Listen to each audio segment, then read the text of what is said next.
Hey guys, Matt Allen here. Welcome back to Tactical Bassin. Today we're talking springtime spinnerbait fishing.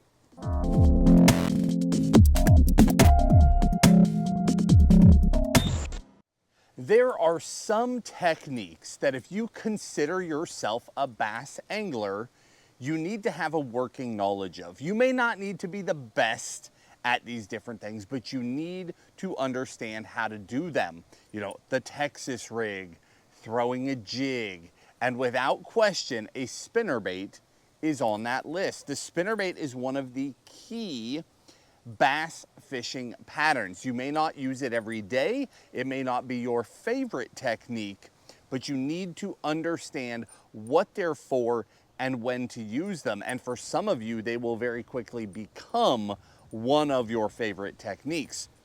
The spinnerbait year round is one of my favorite things to do. Now, I don't throw a spinnerbait every single day, but I look forward to the conditions when it's going to shine for me because it is one of my favorite things to go out and do. I don't do it every day, but when the conditions are right, I am on it. Now, to kick this thing off, if you could only have one spinnerbait, I'm gonna start there, then we'll talk about the conditions for throwing a spinnerbait, then we'll talk about my favorite baits for each one of those conditions, and I'm gonna get into some other little tricks and things that I tweak, how we use trailers to manipulate the baits and change them. We'll get into all that here in a minute. But if you could only have one spinnerbait, if you're gonna bail out of this video right out the gate, there is no question it is this bait right here. This is made by Megabass, and this is called the SV3. Depending on your conditions, it would be one of these two colors. If your water's really clear, it's this one. If your water's a little murkier, it's this one.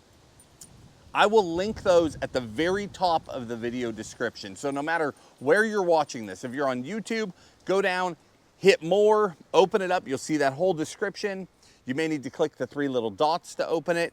If you're on our website, you just scroll down, it's all right there. But no matter where you're seeing this, there is a description there that will have a link to this and everything else I'm about to talk about.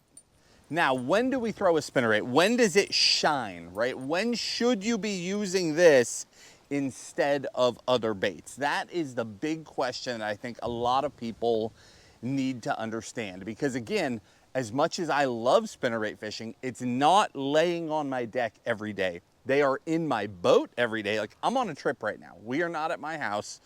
We are on the road.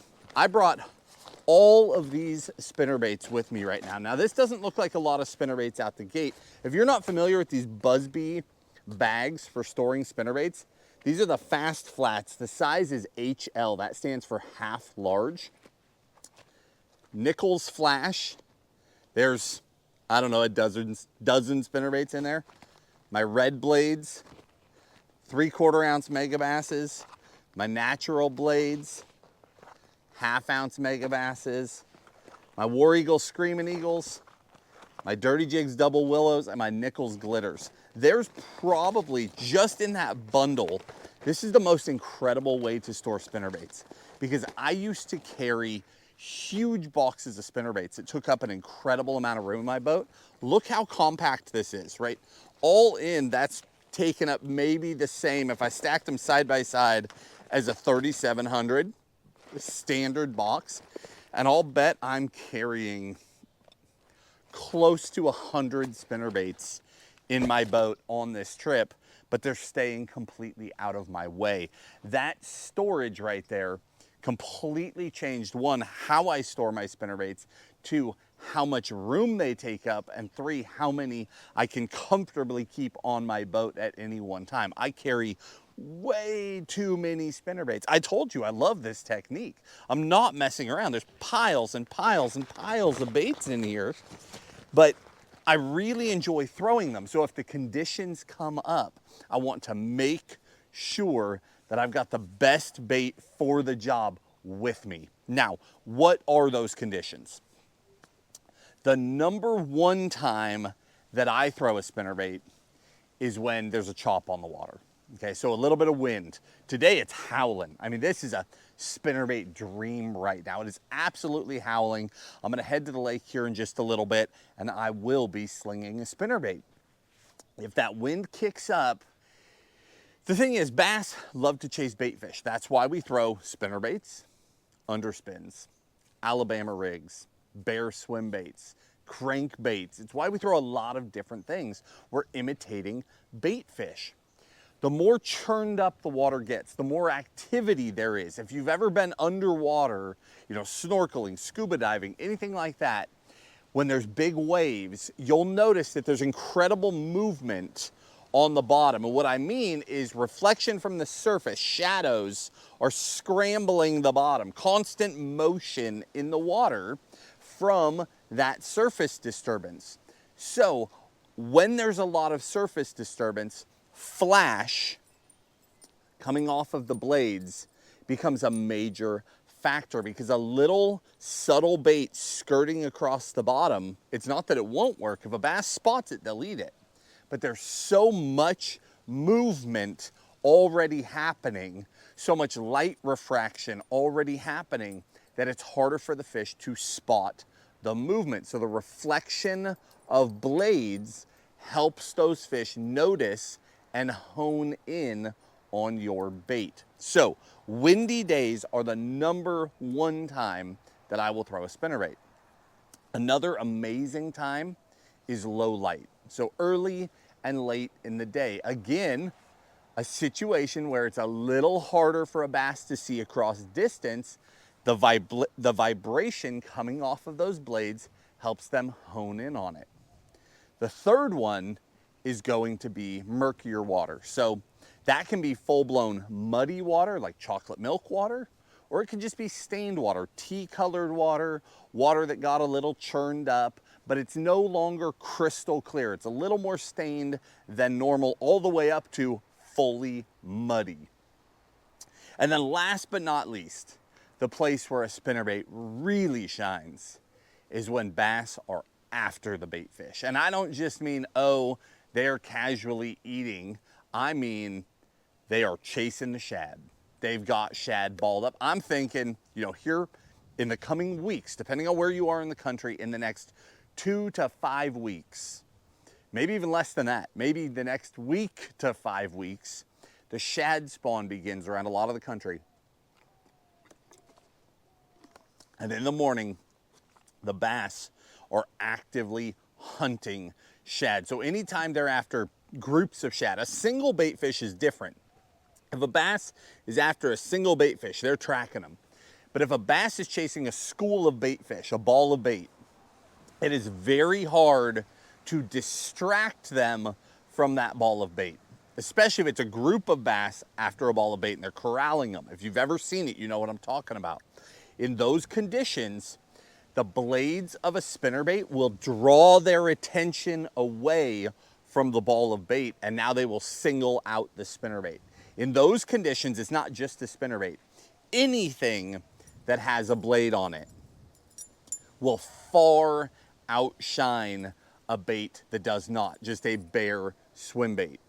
If you add a blade, so a spinnerbait, an A-rig, one of my all-time favorites, the underspin, those baits are far superior when they are corralling bait fish than just a standalone swim bait.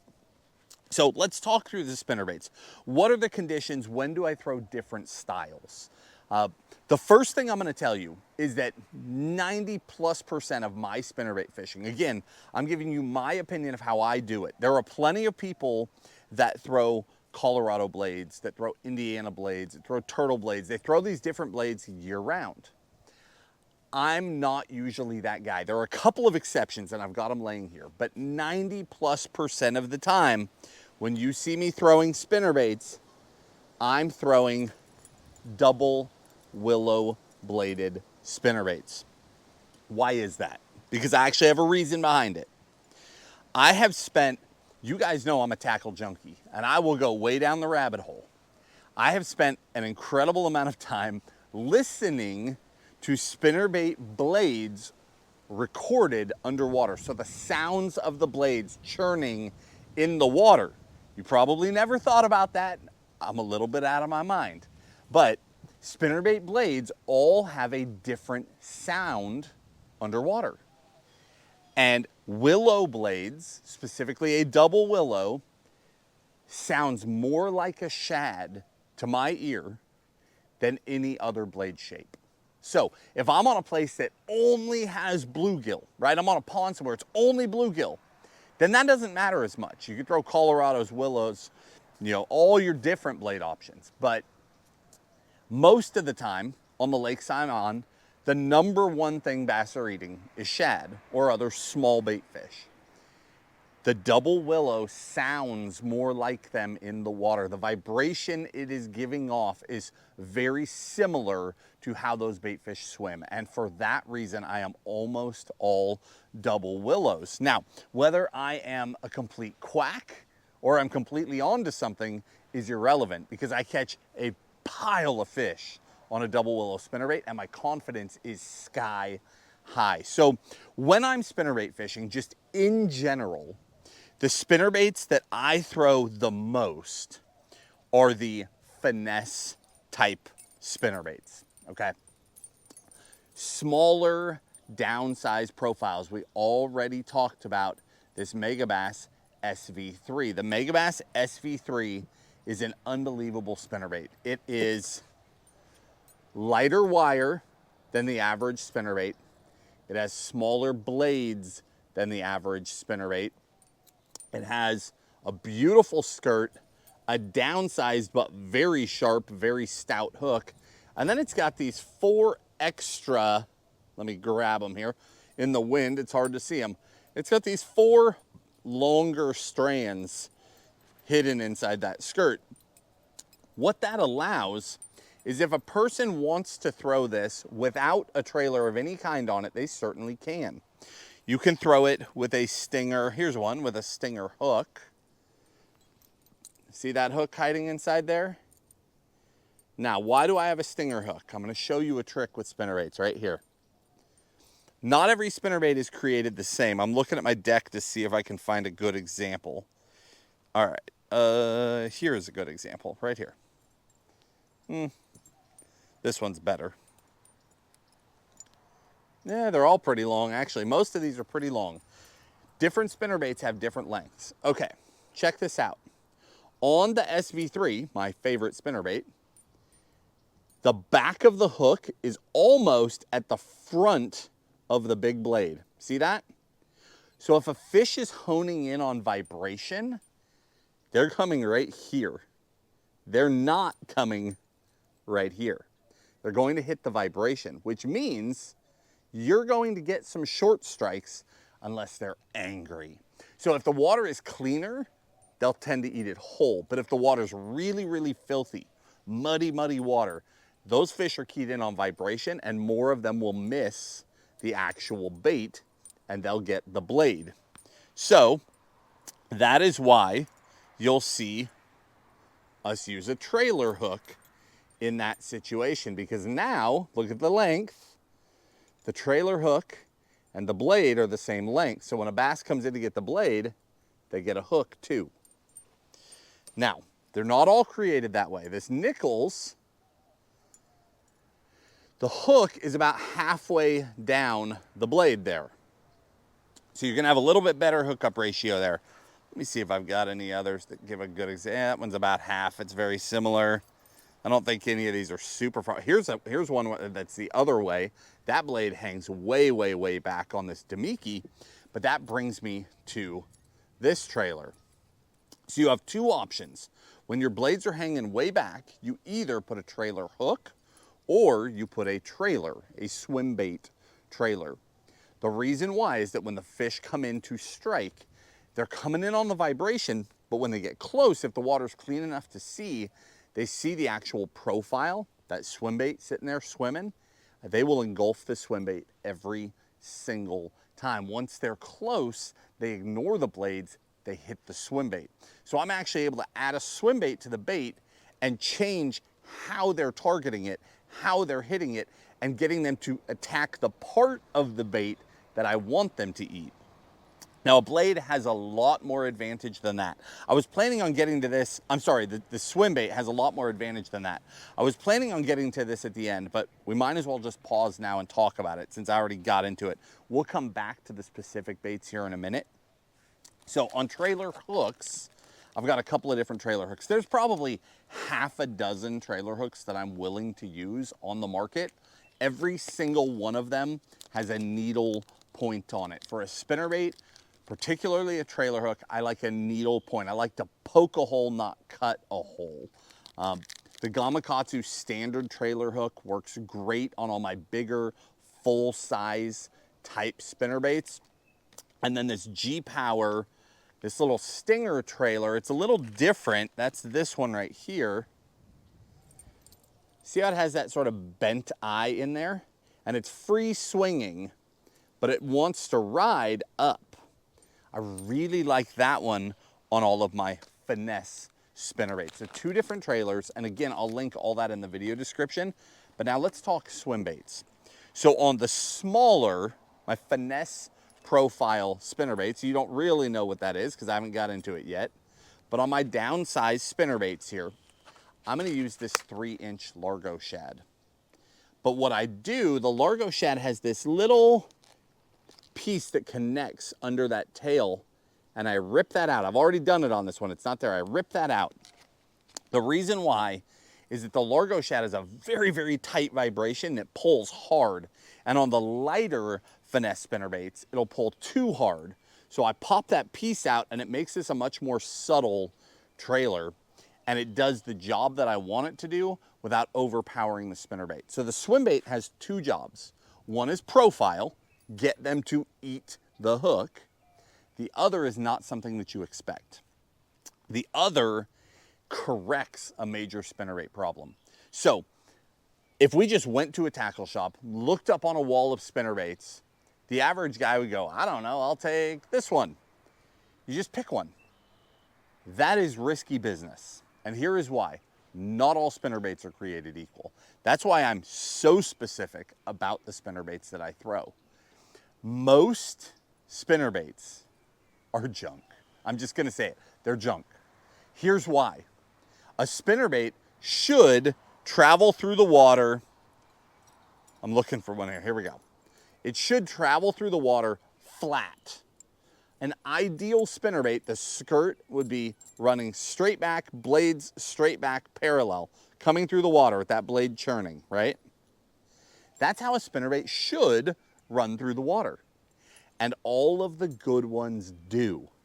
We have spent countless hours underwater filming spinnerbaits, not just catching fish on them, but actually looking at how they move underwater to ID our favorite spinnerbaits. The best spinnerbaits track flat through the water. Most spinnerbaits look like garbage when you actually see them underwater. And I'm not picking on anybody. I'm not gonna highlight any of those problem ones for you. I'm just telling you these are good ones. The average spinnerbait comes through the water at this angle. Hook point pointed up, not flat, up, with these blades hanging back here out there behind it. Garbage. It looks so bad underwater. That skirt's not back there flowing and pulsing. It is pushed back, just dangling in the water like this, coming through the water. It's a bummer. But there's good news. Even if you've bought a bunch of that junk, you can fix it with the right swim bait. So the right swim bait paired up to your spinnerbait will create so much drag in the water because see, blades create drag. So as you're reeling a spinnerbait and those blades are churning, they're pulling against you. And you feel it when you're reeling a spinnerbait. You can feel the resistance. The lighter the spinnerbait, the more likely they're screwed up and they're running not level. When you put a swim bait on there, that trailer's back there kicking. That also creates resistance, and it will actually pull enough to flatten out a lot of garbage spinnerbaits. It can't fix them all. Some of them are really trash. But I'm telling you, putting a swim bait trailer on a lot of spinnerbaits will fix them and make them totally functional. Now, which swim baits do we use? So for the smaller finesse style spinnerbaits, I use that 3-inch Storm Largo shad. That is the one. That bait with that little tail piece popped out gives a great profile, and it's enough pullback, enough resistance to level out those smaller spinnerbaits without overwhelming them. For all of my larger spinnerbaits, I use one of two. I'm either using a Kitech Fat Swing Impact, the 4.3, or I use the Demiki Armor Shad 4-inch. Now, I'm that picky. I'm specific on my size. Here's a 4-inch Demiki Armor Shad. It's just a very slim profile, but it's made of a more durable plastic than a Kitech. It doesn't have any salt in it, so it's durable. It'll stay on there really well, and it's enough resistance, again, to level that spinnerbait. And then with the Kitech, here's the deal. 4.3, not 4.8. You wouldn't think that would matter. I'm telling you, if you've ever gone out and thrown a spinnerbait with a swim bait on the back of it, if you put a 4.8 Kitech and you spinnerbait it all day, the number of your casts that come in like this is miserable. If you drop down to a 4.3, 80+% of that goes away. The distance is just short enough that when that tail comes around, it doesn't catch it. So way more of your casts are coming in the way you expected them, not fouled up. So a 4.3 Kitech or a 4-inch Demiki Armor Shad are phenomenal for leveling out all of your full-size spinnerbaits. All right, that's enough of going down that trailer rabbit hole. Let's get back to the actual spinnerbaits themselves when I use different baits for different jobs. So, a few different spinnerbaits. The main thing that you're going to see me throw, again, is that Megabass SV3 or a War Eagle Screamin' Eagle. The Screamin' Eagle is completely different than a full size. So War Eagle makes all kinds of spinnerbaits. They've got their standard full-size spinnerbait, then they've got this guy called a Screamin' Eagle. If you see them on a store shelf, they look the same. You put them together, night and day different. The blades on a Screamin' Eagle are way, way smaller. Like here's a, I mean, this is a nickel, so it's not nickels, but it's not apples to apples. But see how much smaller that blade is? This is a full-size spinnerbait blade. Way smaller on a Screamin' Eagle. So downsized blades and then hidden weight. See, that head doesn't look very heavy, but that's a 1/2 ounce spinnerbait. Here's where they hide it all. It's inside the skirt. All that hidden weight in there. And I love that because we maintain the look of a very small spinnerbait. So the SV3, I throw a ton of the 1/2 and 3/4. Same deal with the War Eagle. I throw a lot of those heavier sizes. I throw both of these, well, day in and day out. I throw them for everything. But I throw the heavier sizes when I need to get down and I want to go fast. Because you can get any spinnerbait to any depth. The lightest of spinnerbait can be fished deep, but you have to go so painfully slow. That's something that people overlook. When you add weight, it's not necessarily that you want to go deeper, it's that you want to go faster. You can go faster at a deeper depth. You can burn it, you can scream that thing up shallow, but you can go pretty fast way down deep too. And then add to that the Demiki, the TOT. Now the TOT, the size of the spinnerbait changes with the weight of the head. So if I want a little finesse guy like this, it's the 3/8 ounce. As soon as you go up to a 1/2 ounce or a 3/4 ounce, you're in a full framed spinnerbait. But the little 3/8, if I want to be up shallower, if I want to slow roll in the shallows, because sometimes I want that too, up around grass, vegetation, wood, I want to slow roll, pulse that thing up over the top of the cover and not be down digging through it. I go to that lighter head and I get this beautiful downsized package. And then last is another one from War Eagle, and this is their Finesse series. It's got a completely different blade style on it, and this is just one of those exceptions. I love throwing these in environments where they might be eating shad, they might be eating bluegill, they might be eating 20 other things. I'm not sure what they're eating, but I know I want a downsized package with a high hookup ratio. That shorter blade length, we're not so far back behind that hook, so I've got a really compact package, and I'm just creating more vibration. If I really want to slow it down, these blades will go way, way slower than an equivalent willow blade. Okay, willow blades as a whole are faster blades because they don't have as much resistance in the water. So if you want to slow down that blade, this is one of my 2 exceptions, that blade will go much slower. See, I very rarely fish a spinnerbait in a straight line. What I mean is, most people, you say, oh, go throw a spinnerbait, and they just go like this. And there's nothing wrong with that. I did it for years. But what I've discovered is that just like anything else, I very rarely just dead drag a shaky head on the bottom. I usually put a little something in there, right? I'm always mixing up my retrieves. We burn, pause our crankbaits. We twitch our A-rigs. Spinnerbait's the same thing. I'm very aggressive with my spinnerbaits. So when I'm working that spinnerbait, I'm always, if I'm up dirt shallow, I'm twitching it over the cover.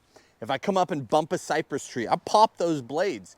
And you really can pop them. You can get that spinnerbait to like flutter in the water. It's amazing, 1, the way it looks, and 2, the way fish respond when you do that. So anytime I bump cover, I try to pop that rod and let that spinnerbait flutter there. I don't just rip it away from the cover, and I don't just continue a steady retrieve. If I'm not bumping cover at all, if I'm just covering water, I still 2 or 3 times during my retrieve will give it a little reel pop or a rod twitch bump to create a little flutter in the blades. Because if there's a bass tracking it, I want to create a moment in there where that bass thinks that spinnerbait is trying to get away and they attack. It works wonders. So again, if I want to be going really shallow and really slow, that turtle style blade is going to allow me to do that, and I can work it really shallow up there. If I want to speed up, I'm covering water, popping it around cover, I'm sticking to my willow blades. But my number 1 category is those little downsized Finesse spinnerbaits. You just get more bites on them day in and day out. Now, when do you throw full-size spinnerbaits? Well, that's very simple, the rest of the time. And what I mean by that is when bass are eating bigger shad. So if I know that there's full-size threadfins, maybe I see it, maybe I saw a bass chasing them or had a bass spit one out, and it's not little baby threadfins, it's big threadfins, or gizzard shad, or shiners, or bluegill, or crappie, or any of the other things they might be eating that are larger profiles, all of that is getting a full-size spinnerbait. Now, with my full-size spinnerbaits, I'm looking for some different things. And it depends on whether that water is clear, whether that water is murky, it just totally depends. In general, let's start with just the standard scenario, which is generally cleaner water. Maybe it's windy, maybe it's not, maybe it's low light, but cleaner water, they're eating bigger bait fish, so I'm throwing that full-size spinnerbait. 3 options for you. Let's start with this one because it's not truly a full size, but it's really close. This is called the Dirty Jigs Compact Spinnerbait. The compact spinnerbait is sort of an in-between.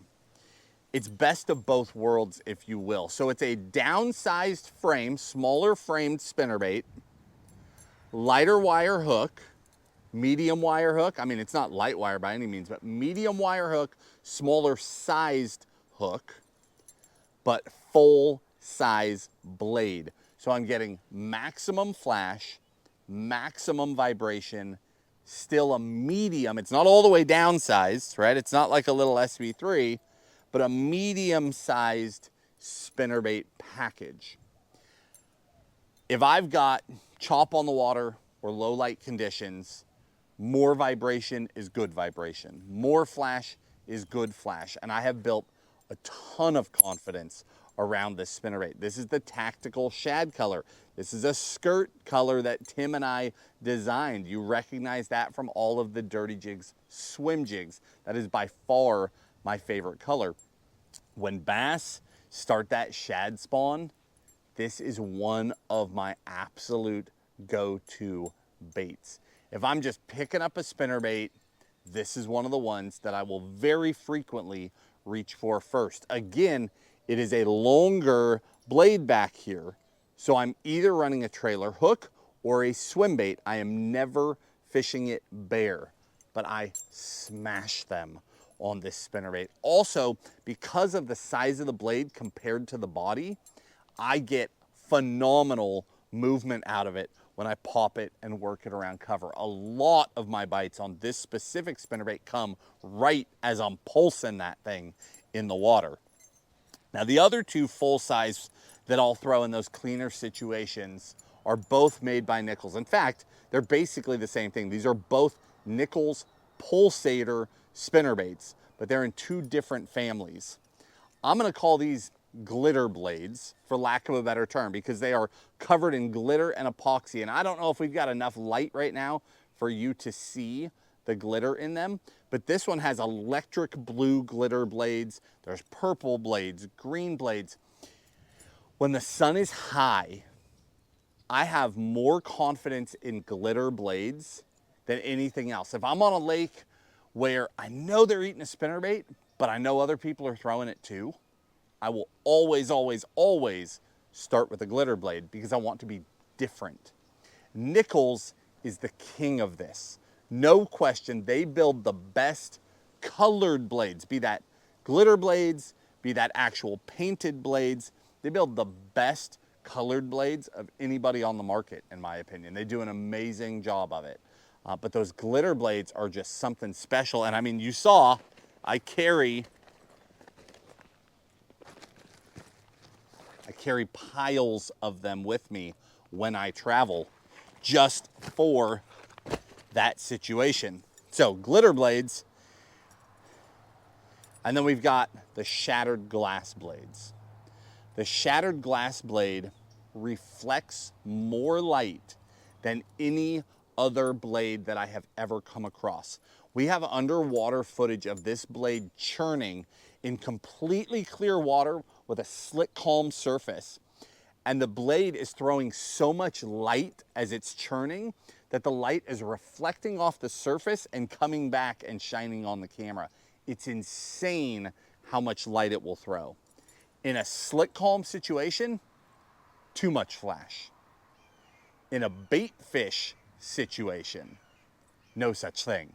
If they are running bait, these shattered glass blades are incredible. Also, if you have dingy water, like tannic water, like swamp water, tannic water, or you've had a storm come through and your water gets murky, but not chocolate, just murked up, those flashy blades are incredible. That is such an amazing and very unique spinnerbait. And then that brings us to our last category, which is going to be that murked up water, that mudded up water. When it gets filthy, I'm throwing those. Well, actually, I've got a couple more things here as well. But when it gets filthy, there's a couple of things that I'll do. The first thing that I do is I turn to painted blades.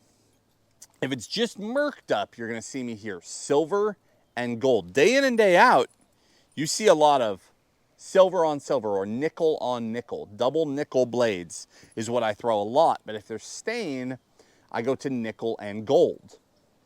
If it's muddy, I go to painted blades. They make painted blades in a lot of colors. White is by far my most common. Again, here we're throwing that War Eagle Screaming Eagle. Look at all that hidden weight in there. But we're throwing a double white. This color is called Coleslaw, if I'm not mistaken.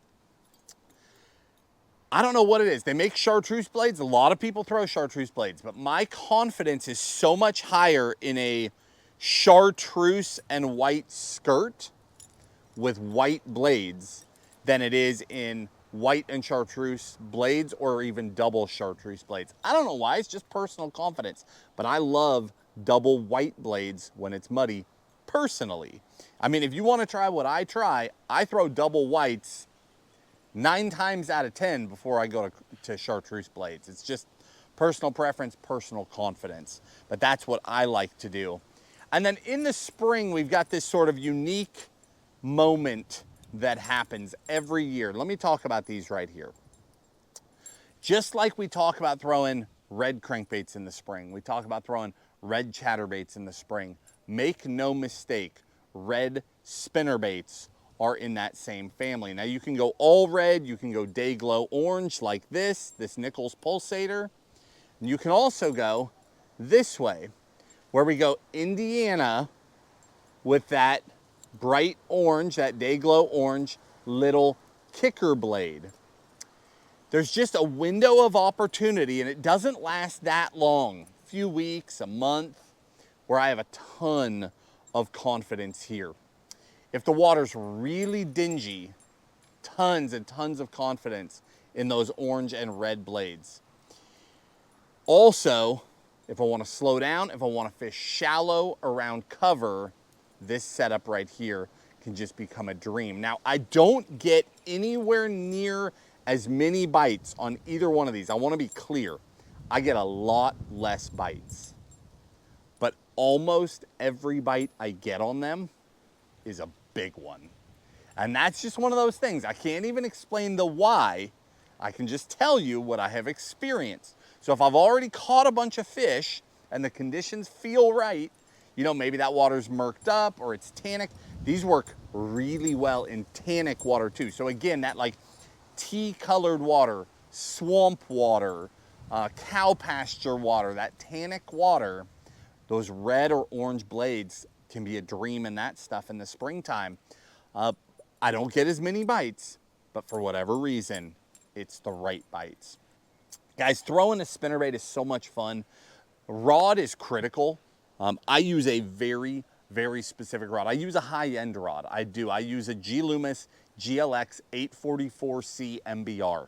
That's a mouthful. I don't expect you to remember that. Again, just like all the baits, trailers, all this being linked in the video description, I'll link my favorite rod and reel combo as well. It's a very high-end combo because I throw a spinnerbait a lot. I love to pulse those blades. I want to feel those fish tracking them. You would be amazed when you're working a spinnerbait, fish will run up and not eat it and they'll veer off. And that water, I've talked about this with chatterbaits too. When a big one comes in to your spinnerbait and then turns away, the wall of water hitting the spinnerbait will mess up the blade. So there's a feel to it. There's a way a spinnerbait is resisting you while you're reeling that tells you your blades are turning. And if I'm using a sensitive rod and if I know I'm in the open water and I feel my blades get messed up, I know that a fish ran up. It didn't touch it, but it ran up to it and looked. And a lot of times if I feel that and I immediately start pulsing that spinnerbait, boom, they turn around and smash it. And that rod has gotten me some really big bites because I felt the fish that didn't eat the spinnerbait. Now, that said, I'm pretty fanatical about my spinnerbaits. You don't need a high-end rod to throw it. You can throw it on a lot of different rods.